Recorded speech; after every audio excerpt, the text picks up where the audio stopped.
mga bagay na hindi mo pwedeng basta ipamigay. Di ba? At sinisisi niya si PBBM at galit na galit siya na sabi niya, igaganon daw yung ulo at itatapon dahil lang hindi niya nagustuhan yung sagot doon sa kadete. Dahil lang hindi napagbigyan yung gumraduate na mayor. Sa mga hindi pa po nakasubscribe, please subscribe, like, and share. Sabi nung graduate, Mr. President, can I have your watch as a graduation gift? Nasagot niya, why? Why will I give you my watch? At that point, may sakit na ako. Gusto ko tanggalin yung ulo niya ba? And it did not help na itong dalawang katabi ko, tumawa pa. Pinagtawanan pa nila yung bata. Dahil sa hindi napagbigyan ni PBBM na hiningi ng isang mayor, no?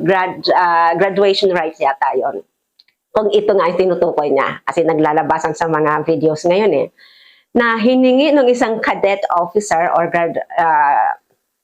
mayor yung relo ni PBBM dahil gusto niya magkaroon ng souvenir siguro, pero hindi ko alam kung anong nasa isip niya, o protocol ba ito o kalakaran na ito tuwing may magagraduate na mga sa PMA na hinihingi yung relo. Kasi minsan may humingi ng relo kay ex-president Duterte, no?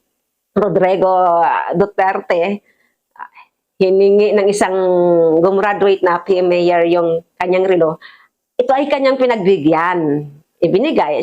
Siguro hindi naman ganun na maaapektuhan siya, kaya okay lang na ipamigay. Regalo lang kasi anyway magsisilbi siya sa ating bansa to protect the country, di ba? To protect the Philippines.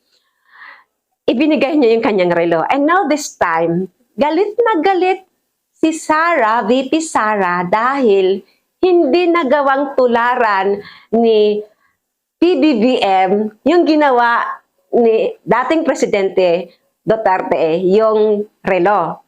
So kayo nga, tanungin ko po kayo ano po bang masasabi niyo? Kasi hindi naman natin alam kung gaano kamahal yung relo na yon para basta na lang ipamigay.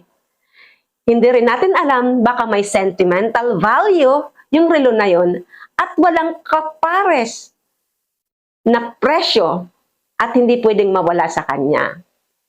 So nanggagalaiti itong si VP Sara kasi sabi nga niya, base sa kwento niya, ang sagot daw ni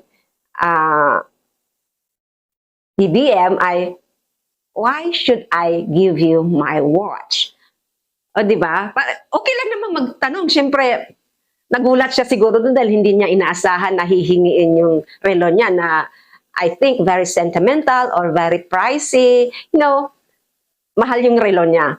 Hindi niya basta maipamigay for some reason, siya nang nakakaalam. Kasi kung mumurahin lang yun or simple lang or walang sentimental value, pwedeng ipamigay, di ba?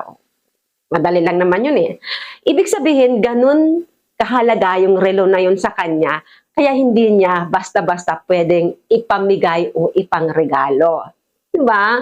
Wala naman sinong basta pwedeng pumilit na pag hiningi sa'yo ang isang bagay, o baliktarin natin. Dahil si VP Sara naglilingkod sa bayan, diba? Yung isang mayor, halimbawa na lang siya yung presidente. Yung isang mayor na gumraduate, gusto niya na regaluhan siya, kunin yung dalawang anak niya. Kasi kailangan, di ba, may kapalit yung pagsiservisyo niya. Naturally, hindi niya ibibigay, di ba? Medyo out of sense siguro yung sinabi ko. Pero yun lang ang naisip kong example. Kasi may mga bagay na hindi mo pwedeng basta ipamigay. Di ba?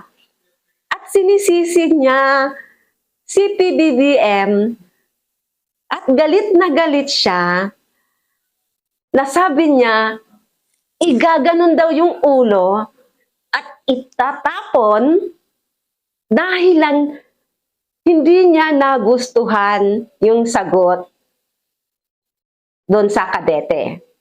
Dahil lang hindi napagbigyan yung gumraduate na team mayor. Parang super na, wala na sa ayos, di ba? Siya sa lumampat,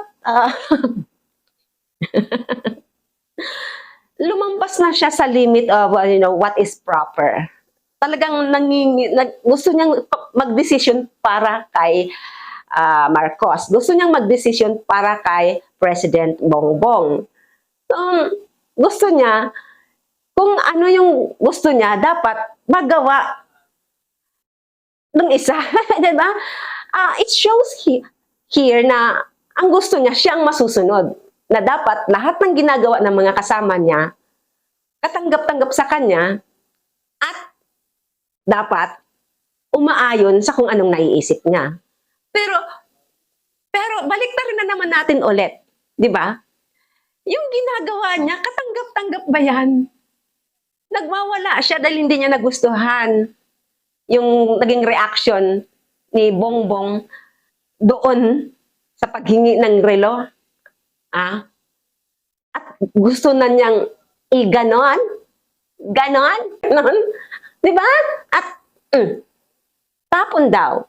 So napakakalmado ng boses niya, ng demeanor niya, ng aurahan niya. Pero napakabigat ng mga binibitawan niyang salita at hindi talaga karapat-dapat, hindi tama. Mali, mali, mali. Comment down your opinion at comment down din yung mga kung umaayon kayo kay Sara or kumukontra kayo kay VP Sara. Comment down your opinion. Thank you so much for watching. God bless you all.